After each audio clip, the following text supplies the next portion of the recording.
Welcome to From Betrayal to Breakthrough. I'm Dr. Debi Silber, and today you are in for a special treat. Today's episode is a game changer, especially if you've been feeling stuck, burned out, or like something's been off in your work or team dynamic. We're unpacking the performance killer that no one is talking about, betrayal trauma at work. You'll hear how an unhealed betrayal, whether personal or professional, silently affects your ability to lead, perform, and even trust yourself and others. I'll walk you through what betrayal trauma looks like, why it's so misunderstood, and how to finally heal it for good. Plus, you'll hear powerful insights from our certified PBT coaches who see this play out every day in the organizations and individuals and with the individuals they work with. And if you lead a team, work in HR, or simply want to show up more fully at work, this episode is for you. And be sure to listen all the way through because I have a special bonus for you, dear podcast listener. Let's dive in. Hello, everybody. Hello, and welcome to our masterclass, The Performance Killer That No One Is Talking About, Betrayal Trauma at Work. For those who don't know me, I'm Dr. Debi Silber, founder and CEO of the PBT, Post-Betrayal Transformation Institute, as well as National Forgiveness Day, celebrated every year on September 1st. I'm so glad you're here. We're talking today about a problem that's impacting your team, possibly you, your performance, or your leadership, and you may not even realize it. And it's betrayal trauma. I have so much to cover, so stay until the end. I'm going to be sharing so much information with you. You're also going to be hearing from some of our incredible PBT coaches who work within the PBT Institute, who help people move through betrayal trauma every single day. I want you to see what it looks like. I want you to see what betrayal does. And most importantly, I want you to see what you can do about it. We also have from Team PBT, we have Amber and we have Stephanie. They'll be in the chat. So if you have any questions, you're going to want to message them.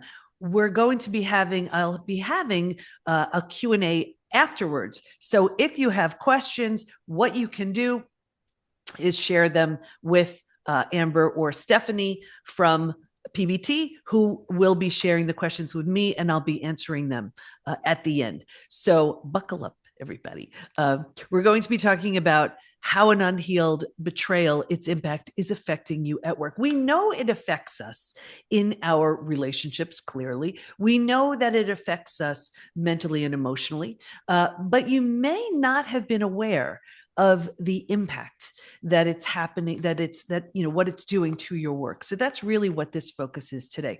Whether you're a business owner, whether you're in HR, you're a team leader of some kind, or whether you just work and you have to show up every day. We want you to know what this is doing. And here's the thing, not even a recent betrayal, even a betrayal that hasn't been healed from decades ago. It's affecting you today. And we're going to talk about how that happens.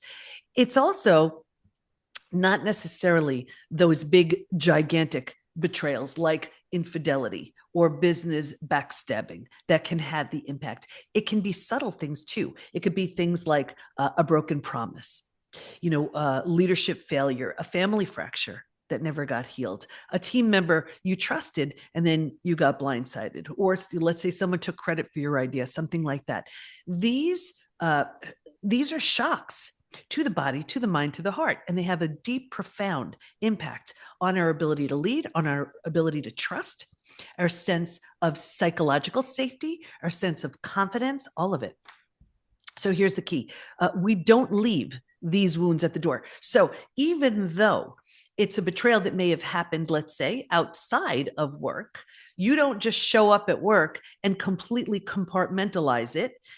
It would be sort of more effective if you could, but it's not necessarily like, okay, well, that happened at home and it's game on and I just have to show up at work. It seeps into your work and it shows up in the most sneaky, subtle ways, which I'll be talking about. So it's these betrayals that we don't talk about, especially at work. These are the ones that are the most damaging. And And I can say this because we have so many people coming into the PBT Institute who tell me, and I've heard this over and over and over again. And when I speak, I'll speak at a corporate event, I'll speak at an entrepreneurial or leadership event. And there will be a line when I'm done saying, oh my gosh, I'm going to lose my job. My boss is starting to catch on. I can't focus. I can't concentrate. I can't sleep. I'm a salesperson. I can't sell. So it's showing up. And of course, not just affecting how you show up, it's affecting your bottom line. So we need to take this all on, and we are. So it's not just personal, it's professional. Today, we're going to be naming it, understanding it, and show you what you can do about it, which is, of course, why you're here. So, of course, I'm sure you can imagine you don't create something like the PBT, the Post-Betrayal Transformation Institute, unless you have to. And I don't know if you personally went through betrayal or someone close to you or someone on your team, but this is firsthand experience. I did. And it was first a betrayal from my family. I thought I did everything I needed to do to heal from that. And then it happened again a few years later. This time it was my husband. That was the deal breaker. So I got him out of the house. And usually I look to books or courses or something to sort of learn my way out of something. And I couldn't find a book. I couldn't find a course. I couldn't find anything that could help. So this was so big that I needed to learn it so big. So here I was, 4 kids, 6 dogs, a thriving practice, and I enrolled in a PhD program. Maybe not what most people would do after being betrayed, but I had 4 kids, 6 dogs, this business, and I couldn't check out. Like I had clients counting on me, of course, my kids counting on me, and I had to figure this out. So went through this program, and then I did a study, and I studied betrayal. And honestly, I just studied it to help myself and my family and my clients. And but I remember a moment saying that I have no idea how I'm going to heal from this. But if I do, I'm taking everybody with me. Like it was just one of those sort of moments of clarity in the darkness, if you've ever been there. And that's what happened. And so here I go about doing the study. And that study made 3 discoveries. The first was betrayal is, in fact, a different type of trauma that needs a different way to heal. Most people go about healing it as if it were a different type of trauma. And like let's say, for example, you lose someone you love. That's trauma, right? You grieve, you're sad, you mourn the loss. Life will never be the same, but you don't necessarily question the relationship. You don't question your ability to trust. You don't question your sanity, right? With betrayal, you do. So betrayal is a very different type of trauma in that not only does it completely upend your life, the self is shattered. Rejection, abandonment, belonging, confidence, worthiness, trust, they're shattered and all have to be rebuilt with an experience like betrayal. So that betrayal is a different type of trauma. That was the first discovery. The second discovery was that there's actually this collection of symptoms, physical, mental, and emotional, so common to betrayal. It's now known as post-betrayal syndrome. We've had, I think, over 100,000 people take our post-betrayal syndrome quiz on our site to see to what extent they're struggling. Some of you may have even taken that. And there are symptoms that we can easily say, oh, it's just stress. Oh, it's aging. No, it's not. It's your unhealed betrayal.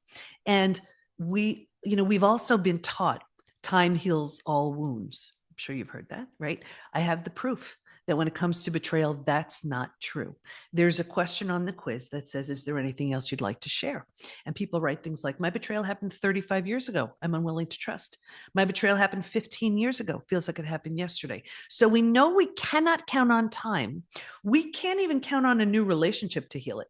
Until and unless you intentionally and deliberately heal it, it will follow you around in your work, in your health, in your relationships. For example, in your relationships, I'll see an unhealed betrayal in one of 2 ways. Number 1, a repeat betrayal. The faces change, but it's the same thing. You go from boss to boss to boss, friend to friend to friend, partner to partner to partner. You say, is it me? Yes, it is. Not in that it's your fault, in that it's your opportunity. There's a profound lesson waiting to be learned. Maybe the lesson is you need better boundaries in place. Get it already that you are lovable, worthy, and deserving, whatever that particular lesson is for you. Until and unless you get that, you're going to have opportunities in the form of people to teach you. The other way we see it in relationships is the big wall goes up. and maybe this is you, or you know someone like this, where it's like, no one's getting close to me again. That was way too painful. I'm better off keeping everyone at a distance than risk my heart getting hurt like that again. Risk that level of vulnerability, right? We think that's healed. It's not. That's hardened. That's not healed. We see it in health. People go to the most well-meaning, amazing doctors, coaches, healers, therapists to manage a stress-related symptom, illness, condition, disease. At the root of it is an unhealed betrayal. And of course, we see it at work. Like, for example, and we're going to be diving into so much more of this, but let's say you deserve that raise or promotion, but you lost your confidence. So you don't have the confidence to ask, and you're bitter and resentful instead. Or let's say the person you trusted the most proved untrustworthy, right? So how do you trust your boss, your coworker, that collaborative partner? You don't even trust yourself, because you're like, how did I not see? How did I not know? You see? So it affects everything. I just want to sort of take a read before I go any further. Is this making sense so far? If you could just screen on, or if I see you, yeah. Is it shaking? I'm shaking your head. Yeah. Yeah. So that's how, and I'm happy to share the symptoms later on if you're curious to learn more about it. The third discovery was that while we can stay stuck for years, decades, a lifetime, and so many people do, if we're going to fully heal, and I mean heal from those symptoms of post-betrayal syndrome to this completely rebuilt place called PBT, post-betrayal transformation, we will move through 5 proven, predictable stages. And what's even more exciting about that is we now know what happens physically, mentally, and emotionally at every stage. And we know what it takes to move from one stage to the next. Healing is entirely predictable. So you can't learn something like that and keep it to yourself. So when the 5 stages showed up, I put it into a program. It blew up. Then I was like, wait a second, how do I get the 5 stages out into enough hands? We created our certification program, and that was successful. And then I was like, wait a second, I did the research. I know what works. What would happen if I put everything the research proves under one roof, excluding everything the research proved didn't work? That's the PBT Institute. So, okay, let's dive in even further. You all good so far? Yeah? All right. So let's see. Let's talk about what does it look like in the workplace? Well, it can look like a few things, and see if this is something you're seeing in your workplace, you're noticing as a team leader, if you're an HR manager, or if you're an employee showing up at work every day. Are these things you're experiencing? So here are just a few. Emotional volatility or complete emotional shutdown. Chronic burnout, even when the workload is reasonable, like where you just hit a wall and you just can't. Here's an opportunity to just be creative or get your work done or do what you need to do, and you just don't have it in you, or your team doesn't have it in them. Reluctance to delegate, to trust, to lead, micromanaging. We're so unsure our team or someone else can do something, we just take it on and we micromanage. We don't feel safe. There's no sense of safety. Overthinking. This is so common. Or imposter syndrome, because the imposter syndrome happens. It's so easy to see, right? Where it's like, I thought I was worthwhile. I thought I was good. I thought I knew what I was doing. I thought I was of value. And for someone to treat me that way, to break the spoken or unspoken rules of the relationship, to completely disrespect what we had agreed upon, we feel, am I not worthy, lovable, deserving? You see? So then we may have this position within our company. You're like, wait a second, maybe I'm not good. Maybe I'm not this, I'm not that. It's so widespread. Unexplained disengagement or low morale, right? If you're seeing, hey, my team, I used to go into my company and everybody was sort of cohesive and we had this sort of team thing going. It's just not feeling like that anymore. See if that's something you're experiencing. Disengagement without a clear cause, right? Just not feeling it. It's when you had that high performer who suddenly withdraws. You had that A player, and all of a sudden it's like they're not doing that A type stuff anymore. The confident leader who now second guesses every move. They've lost their confidence. A team who used to click and now quietly they're burning out. Most people blame stress, poor leadership, or low engagement. It's betrayal. It's betrayal. So what I want to do before I go forward, as I mentioned, I brought on, I have some of our absolutely incredible PBT coaches. And I want to bring our first one on. And this is Coach Peggy. She's our lead coach. She's been with PBT since the very beginning. And what I would love Peggy to share, Peggy, you there? I'm here. Okay, everybody, this is Coach Peggy.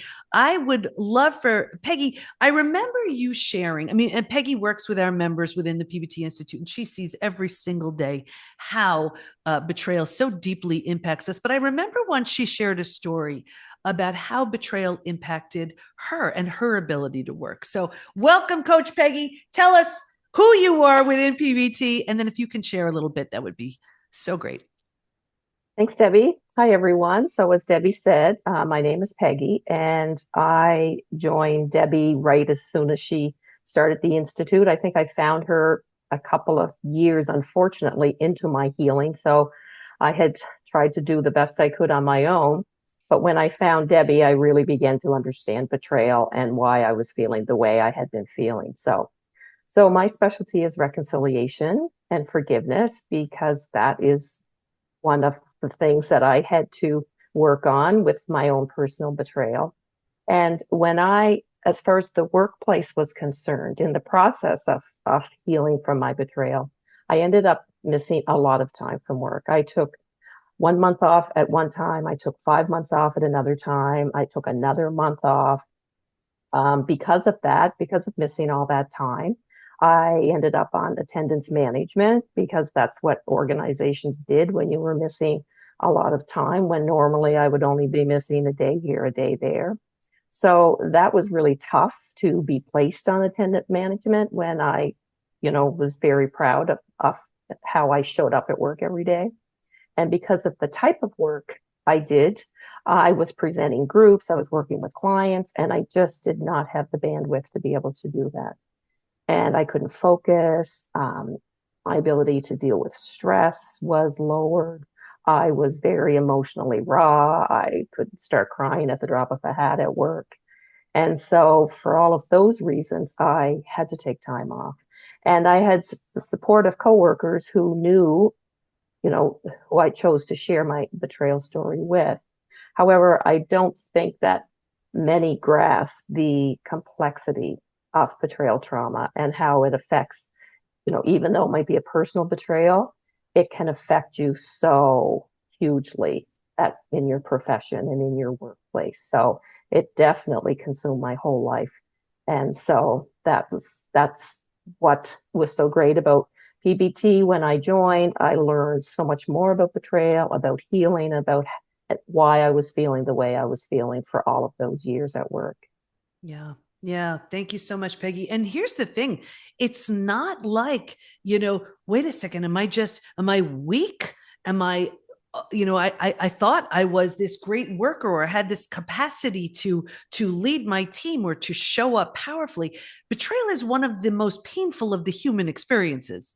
Like, think about this. This was the person, or these were the people you trusted the most, the ones who gave you a sense of safety and security. So when this is the person, or these are the people, to shatter that very sense of safety and security, it's traumatizing. So it doesn't matter if you are at the top of your career, if you're the head of your company, the lead on your team, it can take you down. And you heard from Peggy exactly what it does. And think about it. Who can afford just to stop working for 5, 6, 7 months like Peggy did? So it definitely shatters our ability to focus and concentrate and just show up the way we need to. Thank you so much, Peggy, for that. So have you seen this? Think about it. Have you experienced this in yourself? Have you seen this in your team? Take note of a time where you're like, wait a second, I noticed that with that employee or that team member,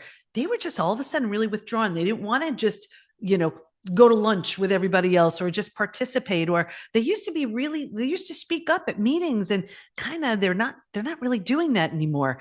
It could very likely be an unhealed betrayal. So and this is the other thing. This is why, typically the most common things we do, by the way, after betrayal, we may join and it's been proven to keep us stuck, some support group. And here's the thing: you may be actually healing, but you involuntarily, you subconsciously can sabotage your healing because you're afraid to outgrow your people. Or you can go to therapy, and a lot of companies pay for therapy. But what happens so often is, if first of all, if that therapist isn't highly skilled in betrayal, you're going to feel heard, validated, understood, but you're not an inch closer to the next stage. Out of the 5 stages from betrayal to breakthrough, it's actually solidifying your spot in the most common place we get stuck, stage 3. And I'll talk about that a little bit later. Or we choose ways to numb, avoid, and distract ourselves. Like, we have to show up, we have to go to work, we have to feed our kids, we have to pay our bills. So let me just go to food, drugs, alcohol, work, TV, scrolling, anything to numb myself from this so I can make it through my day. Well, whatever the vice is, it may make it a bit easier to get through the day, not without a price. We don't heal. We're just putting ourselves in this holding pattern. So with that, I want to bring up another one of our PBT coaches. What's so amazing is, while all of our coaches are proficient at moving you through the stages, some of them are so incredibly gifted at certain stages, because at certain stages you need different things. So let's say stage 2, and happy to share the stages later on, but stage 2, when you're in shock trauma, the bottom has bottomed out on you and this new bottom hasn't been formed yet, you could barely breathe. You've had this psychological earthquake where life is compartmentalized into 2 camps, before it happened and after it happened, like, shock trauma. So one of the best coaches I know who helps us with that exact process is our very own Coach Elizabeth. So Coach Elizabeth, are you here? Hi, Debbie. Hi, everyone. So happy to be here. So happy to have you. Coach Elizabeth, say who you are within PBT and share what what happens briefly with the nervous system and then possibly addiction. What do you see? Sure. Thank you so much. So I work as the trauma-informed yoga teacher, movement in as my biweekly offering, and I really work with people at the level of the nervous system. So we can't think our way out of a betrayal trauma, or any other trauma for that matter. We can't think our way out. We actually have to start at the level of the nervous system. I know this because I've had my own experience, and I ran the experiment, right? So what happens? So betrayal trauma is actually a chronic pain experience.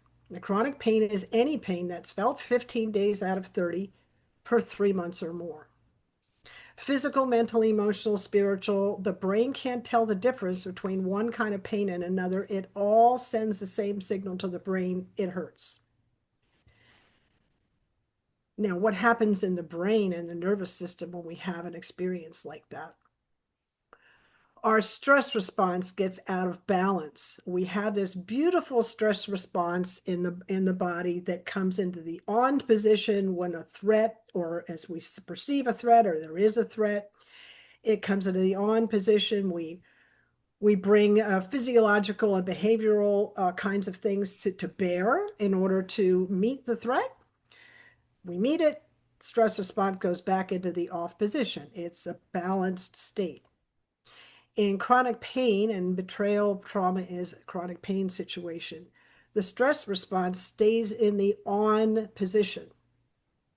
Now, we're not made for chronic stress.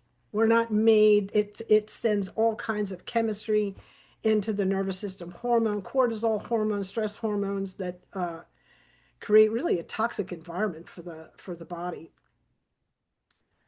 Also, Debbie was talking about prediction. When we're in chronic pain, the ways that we react to that are predictable. And the other part of that is the ways that we heal from that are also predictable. And isn't that sweet? So there's a solution to this, which for me, I was in chronic pain for decades and I got by with my wits. And then, like, I found out there were tools, and this is great. There's tools, right? So I was so excited. Great news. Um, how this shows up in the workplace, because I said our response is predictable. So we fight, we run, or we shut down, or we might fawn, like people please, right? We lose our authenticity. Also, chronic pain shows up as brain fog. That's because of all those stress hormones that get created and the dysregulation in the brain. Remember, I said that we're not made for chronic stress. One of the other things that's really important to understand about chronic pain is when we're in that state, we're really referencing the brain defaults to the primitive brain, which is that fight, flight, shut down part, and our executive thinking, the higher functioning part of the brain, it goes offline. The survival part of the brain is our default. So now, if I'm in the workplace and I'm having a chronic pain experience because I'm suffering from betrayal trauma, I'm having difficulty being a team player. I'm having difficulty accessing creative solutions. I'm having difficulty getting my work done. I'm having difficulty knowing what my next step is.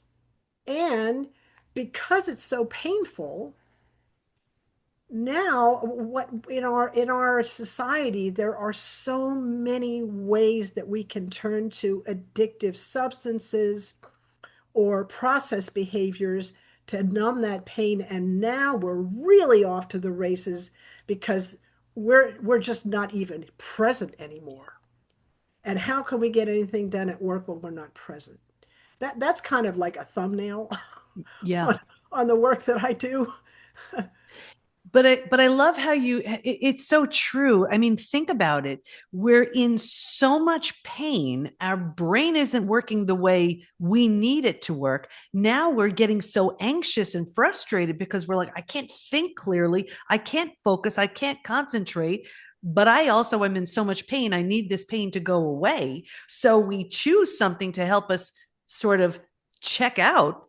And what's that doing? So it's keeping us in this very painful, very stuck space. Thank you so much, Elizabeth. I mean, this is what we see all the time.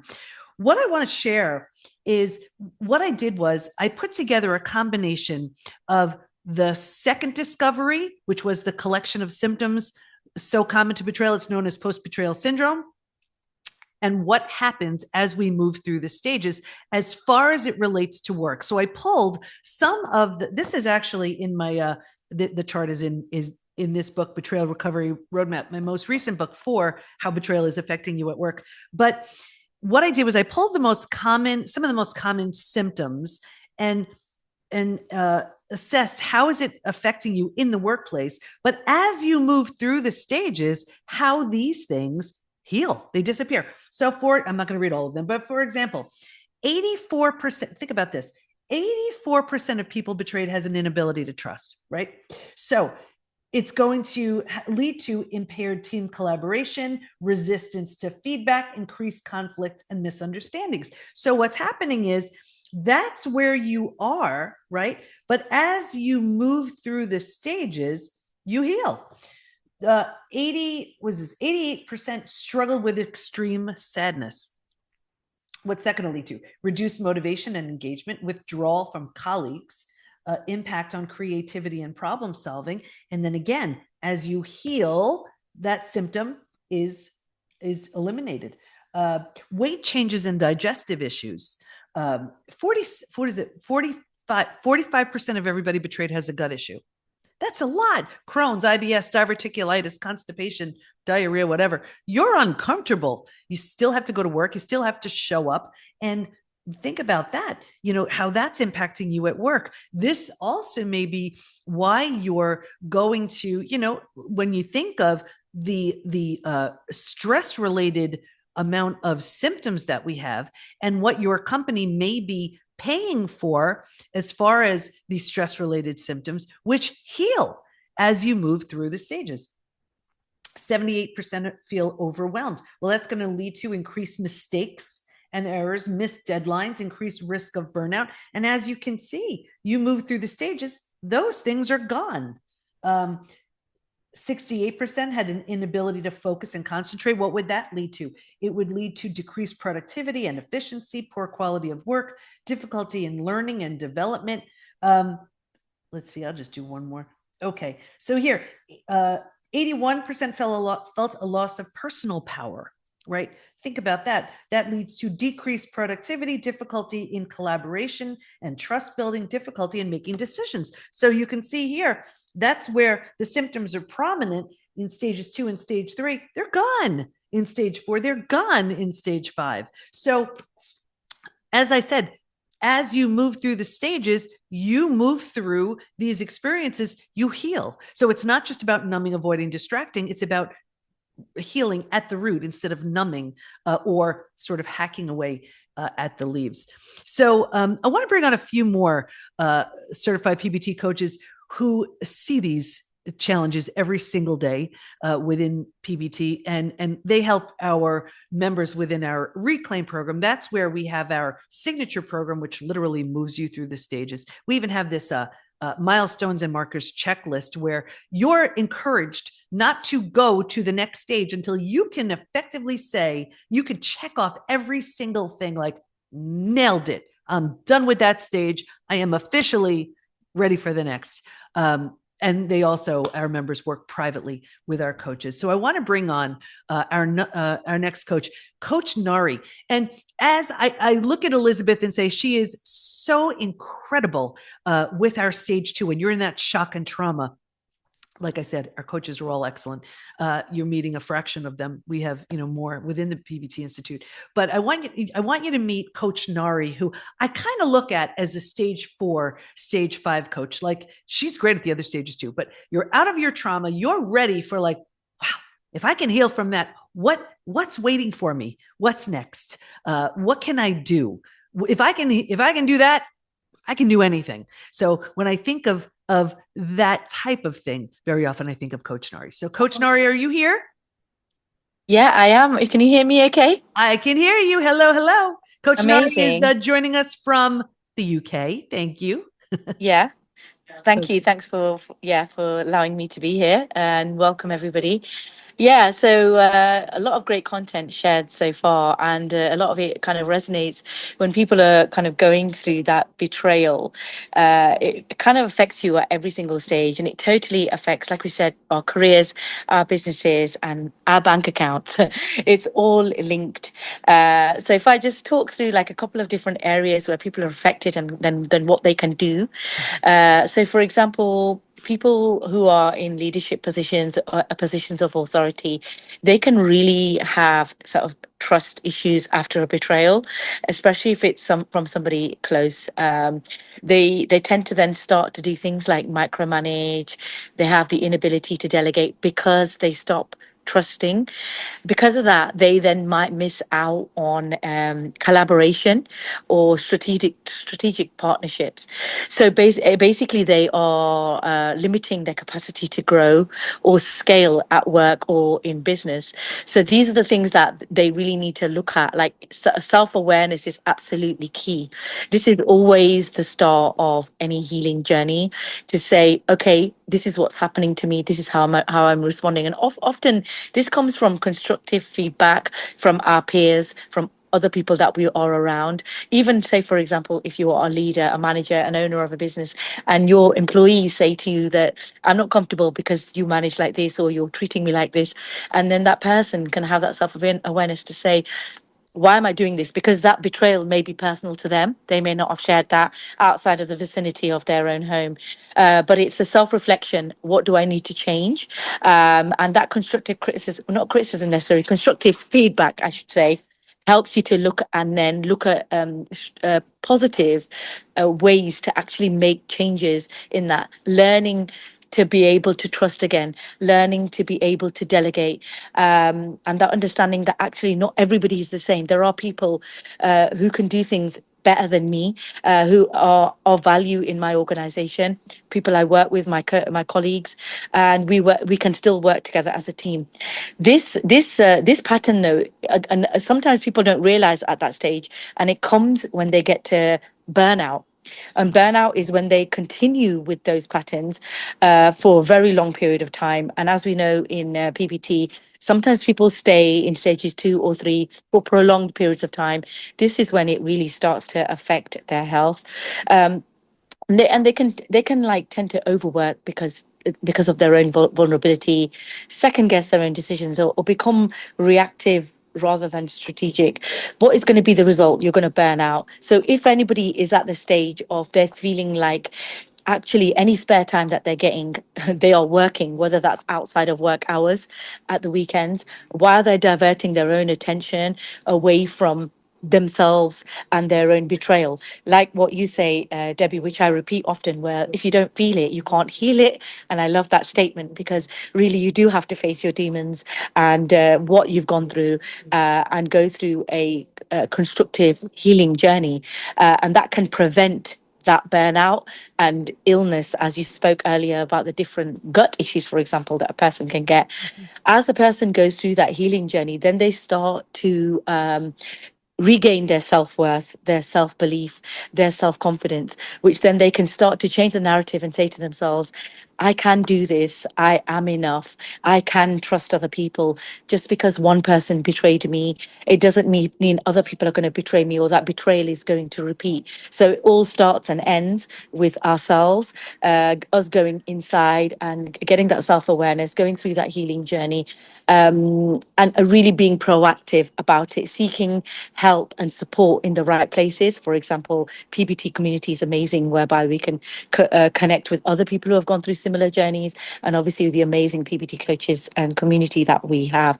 So that ultimately, that unprocessed, maybe resentment, anger, that stuck energy we talk about starts to then get released. Then the self-sabotage or the diversion from oneself starts to fade away. That's when we can really start to build the blocks, develop ourselves, re-identify with ourselves, which is really what I help a lot of clients do. Really think about the future. How do they want to see themselves 5 years, 2 years from now, 5 years from now, and even in the long term? That really helps them to put in sort of positive action steps about actually what do I need to do now to change the future version of me, rather than if I stay in this pattern for another 2 years. It's so true. The saying that I was talking about is face it, feel it, heal it. That's exactly the way to move through it. There is no other way. You don't skip the stages. The stages don't change order. It's, you know what it's like? It's like, let's say you have a messy room and you do all you can to avoid that room. You're like, nope, not going in there. And then there's that one day where you're like, you know what? I'm going in. And think about what happens. You roll up your sleeves, you grab your garbage bags, whatever it is. And at first, it's actually worse. And it's worse because you're taking everything out. You're like, I'm going to throw away that. I'm going to fix that. I'm going to donate this. And stuff is all over the place. And then you toss, you fix, you donate. And then now you have what's left and you put it away. And now you look, you're like, oh, look how beautiful. You got there because you were willing to face it, feel it, heal it. That's how transformation happens. There is no other way. We always hear of that classic example of transformation, the butterfly. Butterfly doesn't just stick a pair of wings on. Think about it. It hangs itself, in a cocoon in order to die to the life it's known. It was just done being a caterpillar, and it's emulsified, unrecognizable from whatever it once was. And only because it went through that does it get to be the butterfly, right? That caterpillar cannot become the butterfly without that messy process. So it is messy, but that's why, you don't need to do this alone. I just want to quickly share some of the symptoms of post-betrayal syndrome, because Nari touched on a few of them, and then I'm going to bring on another one of our incredible practitioners. So now imagine, this is men and women. We have just about every country's represented. as much as you can hear the symptoms, hear these numbers. 78% constantly revisit their experience. 81% feel a loss of personal power. 80% are hypervigilant. Just think about how exhausting that is. 94% deal with painful triggers. If you've ever had a trigger, you know how debilitating they are. Some of the most common physical symptoms: 71% have low energy, 68% have sleep issues, 63% have extreme fatigue. So just think about that. You're exhausted. How are you supposed to be creative at work? How are you supposed to just show up or be enthusiastic about what you're doing? You're exhausted. I'm skipping a few. Let's see some of the most common mental symptoms. 78% are overwhelmed. 62% can't concentrate. Like if you can't concentrate and you're overwhelmed, and let's say you have a gut issue, how are you supposed to show up at work? And that's in addition to taking care of your kids or your elderly parents or whatever else you have going on. Emotionally, 88% have extreme sadness. 83% are very angry. You're bouncing back and forth between those two pretty much all day long. 79% are stressed. 84% have an inability to trust. 84%. 67% prevent themselves from forming deep relationships because they're afraid of being hurt again. That's the big wall going up, whether that's a big wall personally within a personal relationship or the big wall going up between a colleague, a coworker, a boss, anybody. They don't want to be hurt again, so they're keeping everyone at a distance. 82% find it hard to move forward. 90% want to move forward, but they don't know how. You didn't hear me say 20%, 30%. These numbers are super high. Here's what's, to me, fascinating. It's not even representative of a recent betrayal. This could be, and these numbers are from, it could be the family member who did something awful when you were a kid, the partner who broke your heart in high school. So think about this. That person may not know, care, remember. They may not even be alive. And here we are decades later with these symptoms because we were counting on time to heal it or we were counting on a new relationship to heal it. The good news is you can heal from all of it, which is what happens as you move through the stages. But I want to bring on practitioner Jay. And I want to bring him on because he is so incredible at the lived experience of betrayal, what someone is truly feeling in their body, their mind, their heart as they're going through this. And for those of you who are experiencing it or who know someone who has, or possibly a team member, I want to bring Jay on because his perspective is always so eye-opening in that if you didn't know what betrayal does, he's so great at explaining it. So Jay, are you there?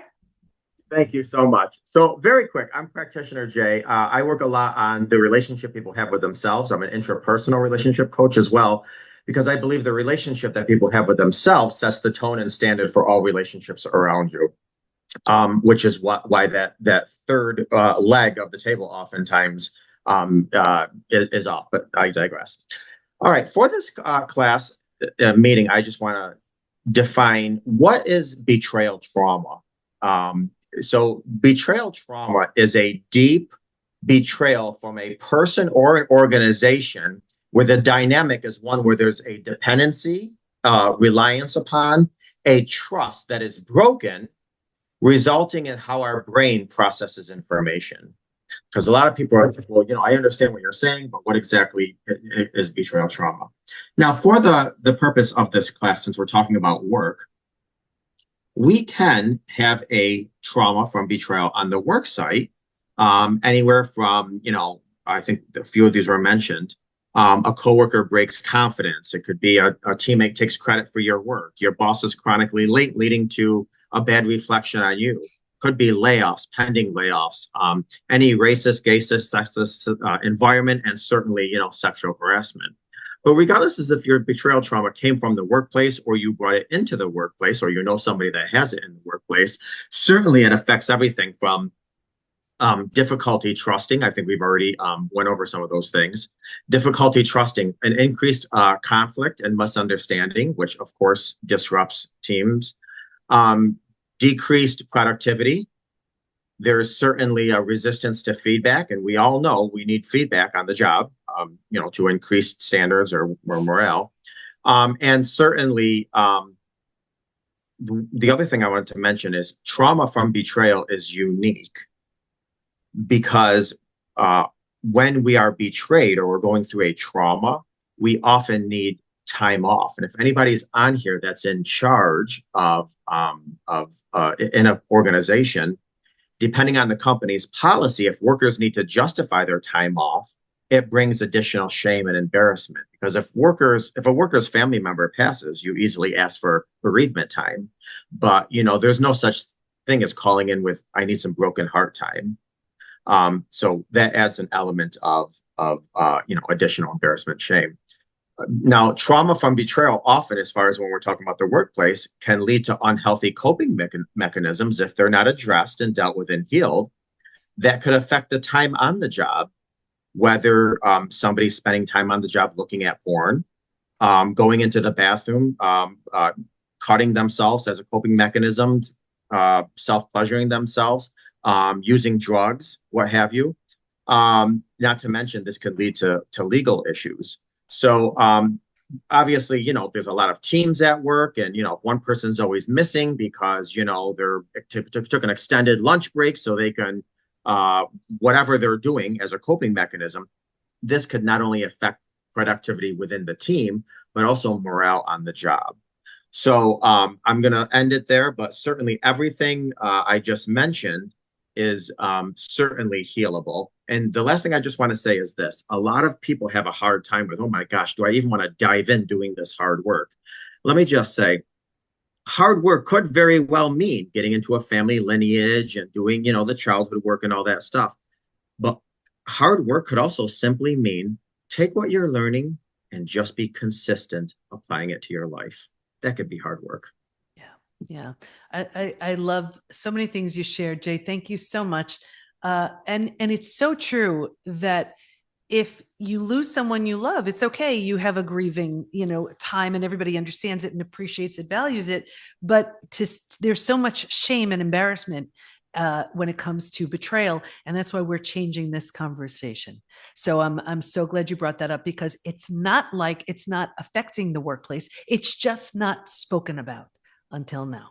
So thank you for bringing that up. And it's really true. There's, you brought up, all of our PBT coaches have heard me say this, and I remember it's probably a million times. It's a saying I've used in the 33 years I've coached a bazillion people.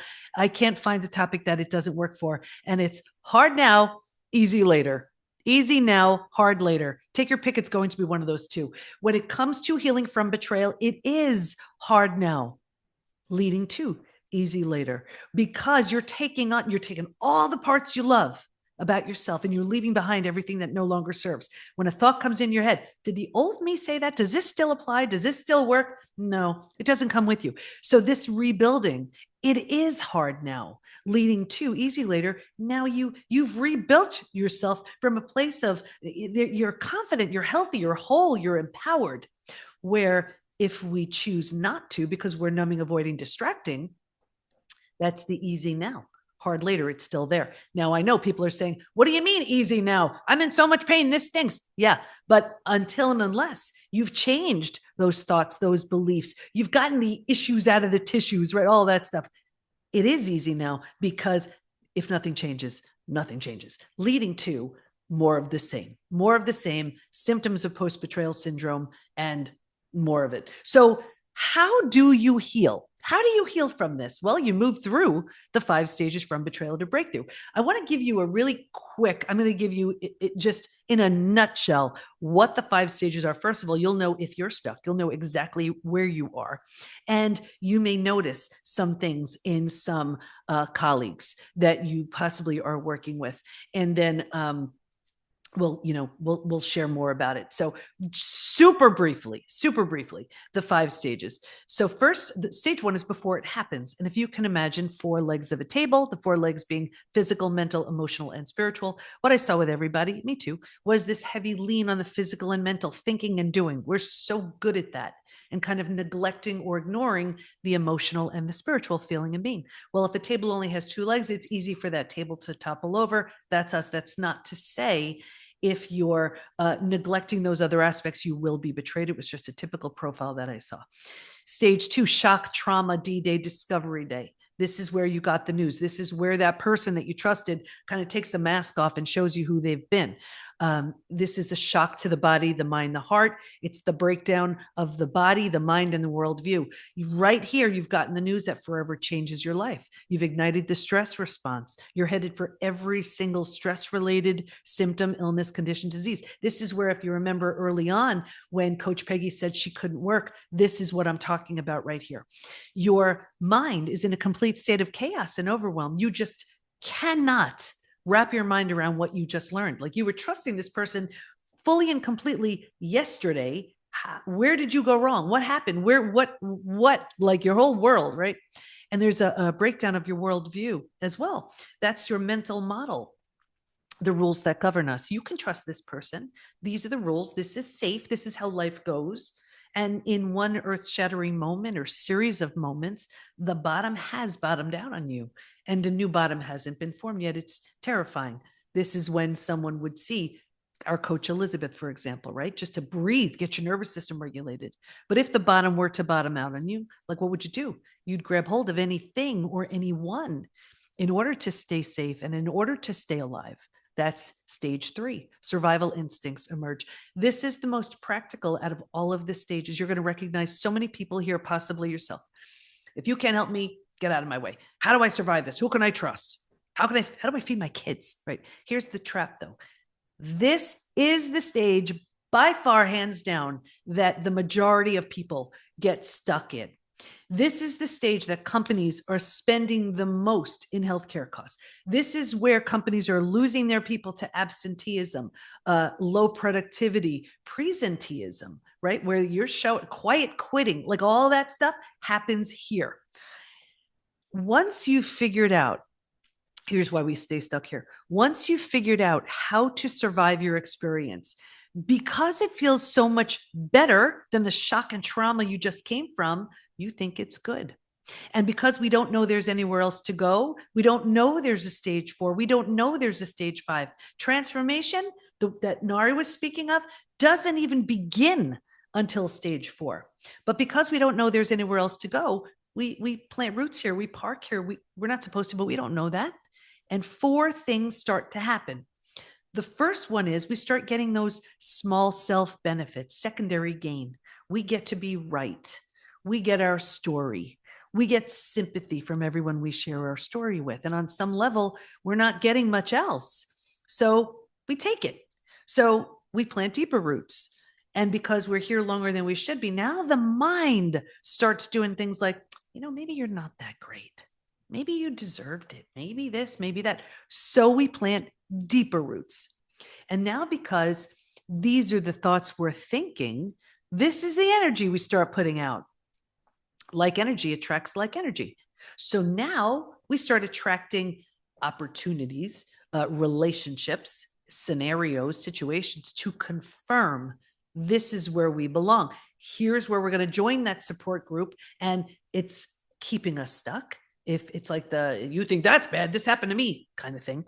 Here's where we're going to therapy. We're feeling heard, validated, understood. If they're not highly skilled in betrayal, that's all we're getting. We're not an inch closer to stage 4. Here's where we may be healing, and we will sabotage our healing because we're afraid to outgrow our betrayer who has no intention of changing, right? It gets worse, but I'll get you out of here. Because it feels so bad, but we're like, but I have to go to work. I have to keep going. Right here, we start numbing, avoiding, distracting. So we use food, drugs, alcohol, like I mentioned before. We do it for a day, a week, a month. Now it's a habit, a year, 10 years, 20 years.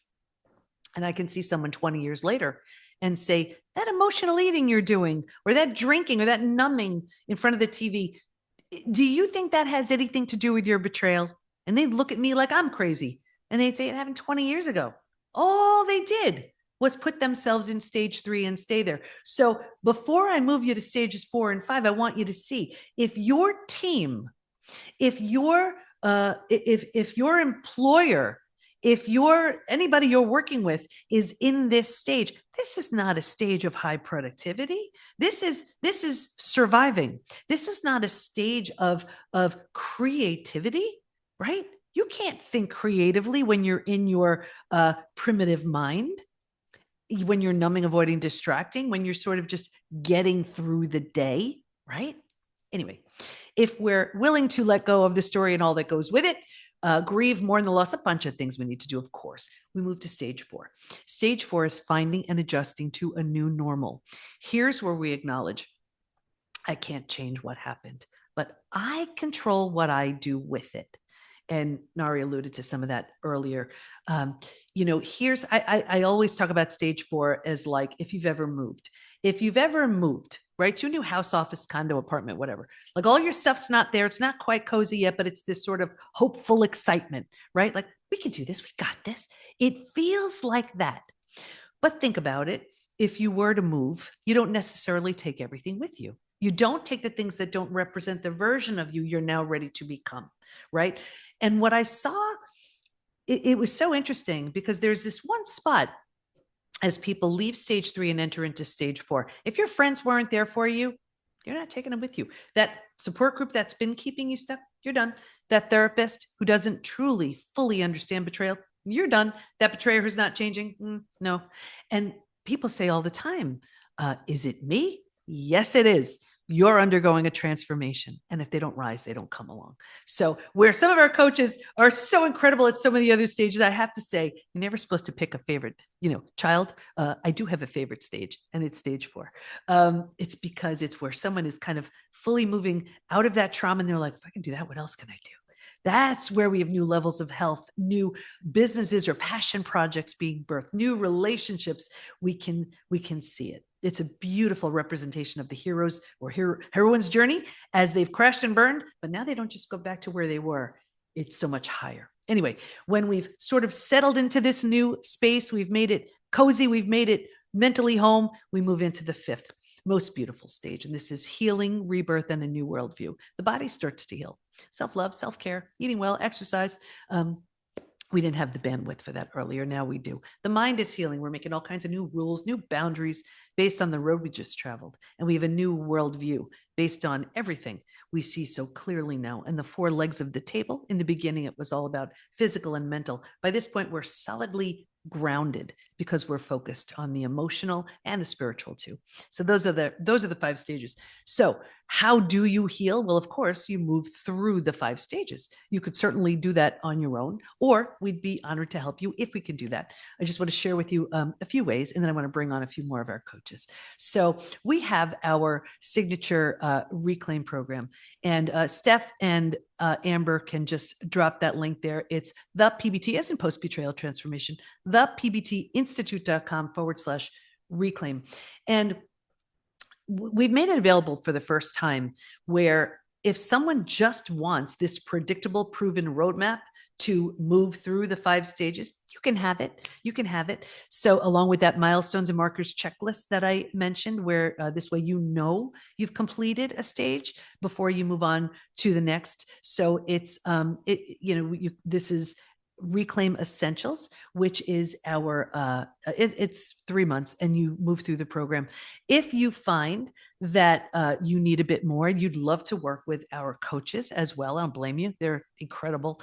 We have our Reclaim Momentum program. So imagine the program, and then imagine every other week meeting with any of our coaches. And like I said, we have more within PBT, equally as amazing.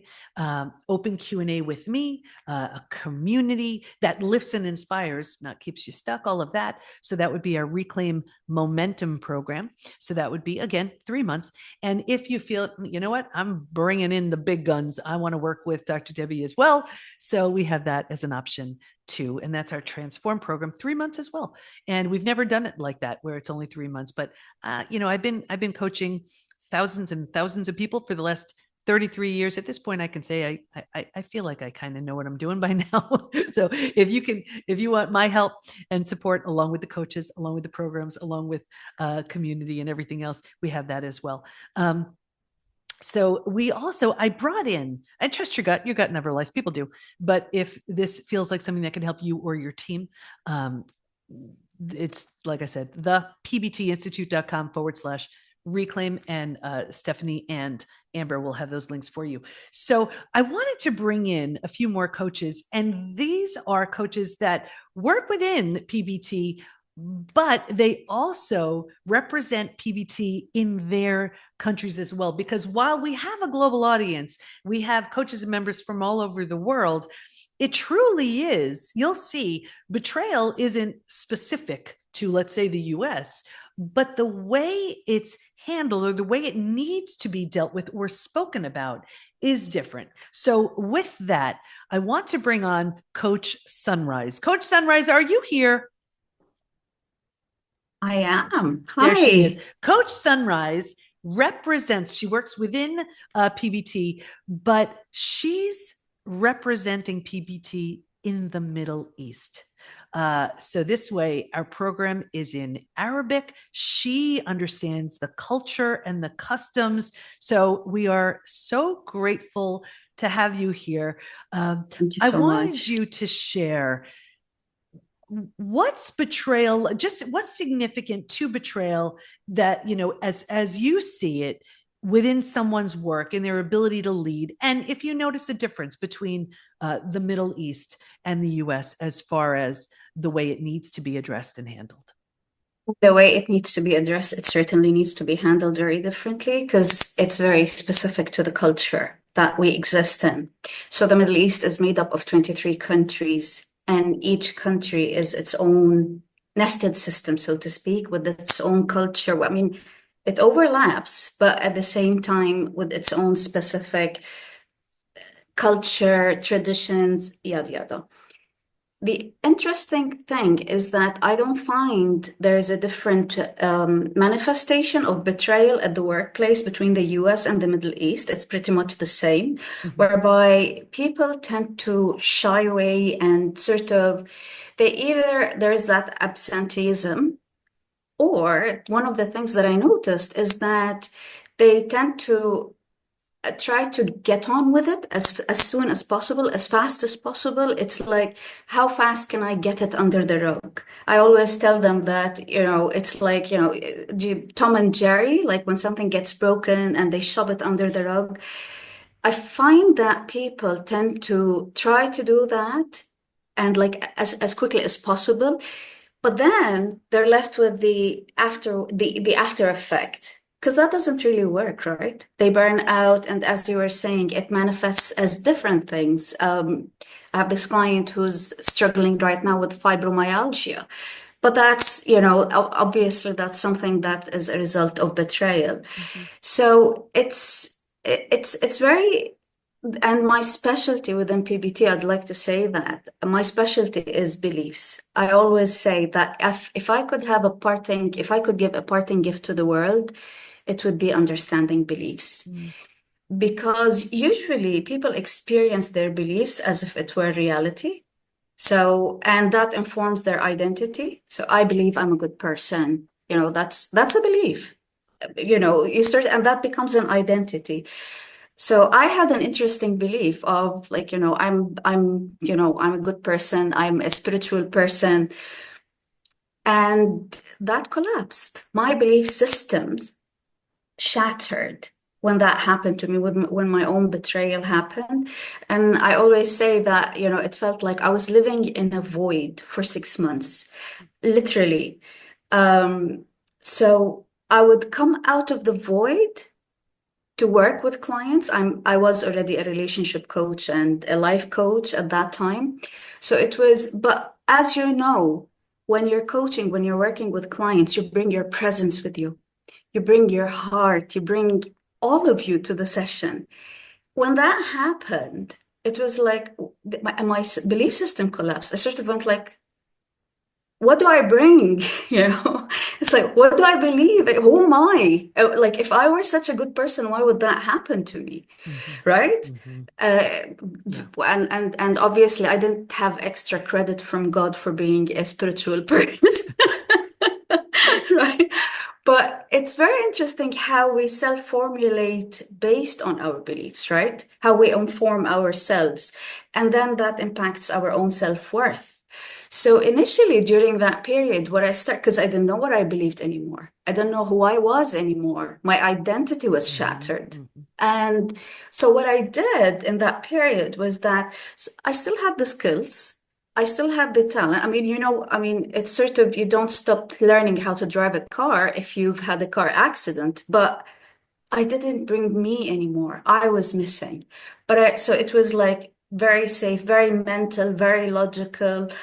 And that was for that period until I found PBT and I went through that journey, profound journey. And of course, I loved how it was coming to stage 4 and 5 and how you rebuild yourself. And I appreciate that because one of the things that I wanted to do was bring PBT to the Middle East. Such an important and profound message. We experience betrayal, but especially in the Middle East, it's such a taboo topic. We don't talk about it. We don't want to talk about it. We want to pretend that we're strong. It doesn't exist for us. It's like, and we hold ourselves like that. And we, unfortunately, with that, what tends to happen is that we're half human beings. Mm-hmm. We're not fully there. We're not fully present to who we are because there are all these parts of us that are hurt and we're hiding them. And we end up hiding who we are. And that's really heartbreaking. Yeah. It doesn't need to be. What I'm trying to do right now is to change that culture of shame, to understand that it doesn't say anything about, again, it's about beliefs, right? So if I got betrayed, I must be not good enough. Right? Mm-hmm. That's the first thing, a person who's been betrayed. It doesn't matter. I was talking to someone who, after 15 years, his accountant stole a significant amount of money and ran away to the airport. And, and he was feeling so ashamed as a CEO because he should have known better. Mm-hmm. It's like, and I was talking to him and he was like, no, these things happen. It's like, yeah, I'm fine. And it's not, he's not. Yeah. And it's not okay. It's not fine. These things are not okay. And the people who have been betrayed need to take a stand and say, it's not okay. Yeah. It's not an acceptable experience. And it really is a very violent and abusive experience. And people refrain from using such strong words, though those are the exact words that describe the experience. Yeah. So, but ultimately, I did bring PBT to the Middle East. Very grateful for that. I actually, I keep talking about this, as you know, you inspired me, along with Dr. Edith, to pursue my master's in psychology. I'm halfway through. And yeah, life gets to be very bright and meaningful again because it lost meaning. Thank you so much, Sunrise. And you can see as someone moves through their experience, like, look what she's done as far as a new business, a new brand, going back for a master's degree, opening up PBT in the Middle East. You don't have access to these ideas when you're stuck in your trauma. So it's about where it was a conversation that was just avoided, or people were so ashamed or worried they were going to be judged. It's really about opening up the conversation. So you see it's happening in the Middle East as well. Thank you so much, Coach Sunrise. Thank you. And thanks to everyone. Yeah. Again, this is something that we see within PBT, but we see it's global. And I want, again, everybody who's here, think about how it's impacting your organization. So I want just another corner of the world. I want to bring on Coach Ingrid, and Coach Ingrid is another one. She works within PBT. She's representing PBT in Kenya. So Ingrid, if you could share with us just super briefly, what do you see as far as betrayal impacting someone's work? And maybe is there a difference, something you're seeing in Kenya that would help our audience? Yeah, thank you so much, Debbie, for inviting us and for, organizing this platform. I think it is very, very helpful. And also thanks to everybody who showed up to learn and to show up for their healing, either way live with us today or watching the replay. So yeah, kudos on you. Interesting that I, just listened to Coach Sunrise, because I think it has, even the Kenyans on the call might recognize this. I think there's a lot of similarities also with what Coach Sunrise was explaining.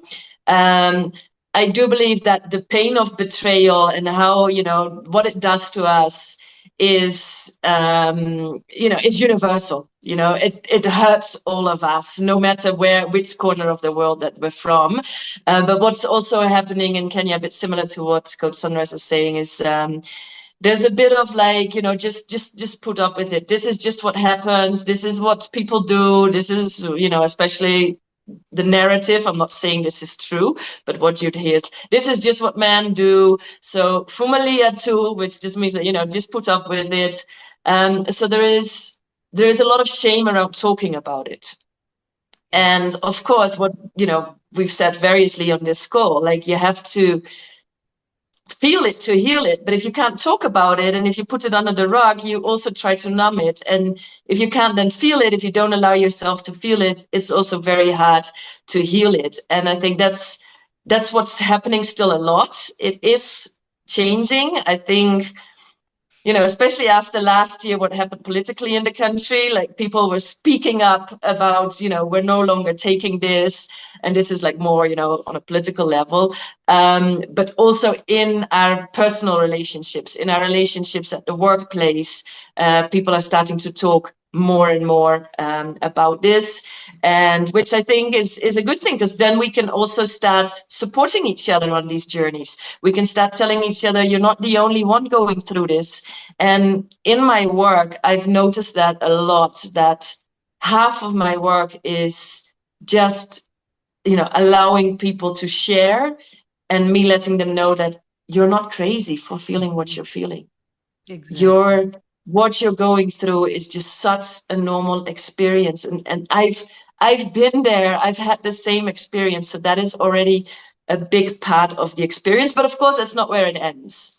Because that, yes, you're validated, but now you want to move beyond there. And I Very think important. that's it's so true. When we're betrayed, we think, am I crazy? Am I alone? No, you're not.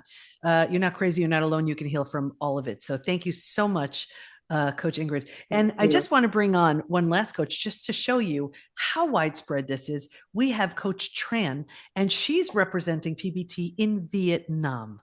So Tran, are you here? Yes, I'm here. Hello. So you've seen everybody who's here. You're seeing how between the US, Canada, the UK, you've heard from the Middle East and Kenya. And as far as Tran in Vietnam, tell us how just super briefly, I don't want to keep people a real long time, in Vietnam, what are you seeing as far as how is betrayal impacting the workplace in Vietnam? I would say it's probably worse, because in my country, the cost for healthcare is low. So they can just take medicine. So technically, if you're sad, right, you take medicine, depression drugs. And it's pretty easy to get, by the way. And we're not so used to therapy. So, in the US, we talk about trauma. Everywhere you see trauma, that's trauma that. So left alone, betrayal trauma is nobody talk about it. In my country, just like Coach Sunrise said, we shut up. We don't talk about it. It's so much shame to family and a generational shame, all that, and especially women. They don't want to bring shame to their kids, their family. So a huge amount of loneliness. There's no awareness about it. Unhealed trauma, and also unhealed trauma never get addressed. And the superstition. Okay, you're so lucky if you keep hanging out with people who got all kind of betrayal stories. And so the social support, they ran out of it pretty fast. And I never heard you guys mention about small business owner. So this is the first time I share with you that my mom is actually a business owner. We have a family business owner and family business that import stuff. But anyway, she got her own betrayal story in her childhood, and it expressed in terms of unhealed betrayal, and is that She micromanage every little thing in our family business, doesn't trust anyone, hypersensitive. She exhausts herself all the time. Yeah. So, those things happen all the time. Yeah. Nobody talk about it. It's like generational trauma also on Yeah. top of that. So yes, I started out I found and also, the money. Yeah, I'm so lucky. I'm so grateful that I have the English knowledge and also financial support so that I can go through your program. But a lot of women here, they don't have it. They don't have a support. They don't have knowledge. So yes, I'm trying to bring the knowledge to help as many people as possible. Yeah. And I'll just let you know that Debbie, she is amazing in giving support. I don't know. All I can say, and thank you so much. Appreciate for all of your effort. Such a great program. And I really encourage everybody to join her Reclaim if you need to go through the healing from betrayal. Thank you. Thank you so much, Tran. Yeah, think about it. If Ingrid from Kenya and Sunrise from the Middle East and Tran from Vietnam, if they didn't speak English, we wouldn't have the ability for these, for PBT to be in these other countries and these people getting served. It's the same thing. It's still happening over there, but at least they can move through the healing. So we're super grateful for that. So Amber and Steph can connect you to any one of them if that's something that you want. So as you see, betrayal is something that is a global issue. So is the healing. And again, stress-related symptoms, a lack of trust, disengagement, low morale, it's impacting your confidence, your work, of course, your bottom line. So when you think of how long it's been impacting you, imagine the tools and the strategies and support so that you can move through it. So I want to share with you, I shared the Reclaim program, the 3 different levels. I like just giving you gifts. So if this feels like a fit for you, the solution is moving through the stages, whether you do it on your own, we'd be honored for you to do it with us. But just to give you a little gift here, if Reclaim Essentials, that's our program, along with that milestones and markers checklist where you do it on your own for 3 months. If that feels like a fit, join us. And that's thepbtinstitute.com/Reclaim. You'll find the 3 levels there. And I will gift you the digital version of Betrayal Recovery Roadmap. This is all about how betrayal impacts you at work. We have an assessment in here so you can see it clearly. I have this that chart that I showed, it's in here as well, so you can see it. So join us by May 25th, Sunday night, and I'll gift that to you too. If you feel like you want to dive in a little bit deeper and join us for Reclaim Momentum, that's the program, the checklist, working with our private sessions with our coaches every other week. They teach live daily classes too. So they're teaching live. You have access to, you want to binge watch 100 classes? You can.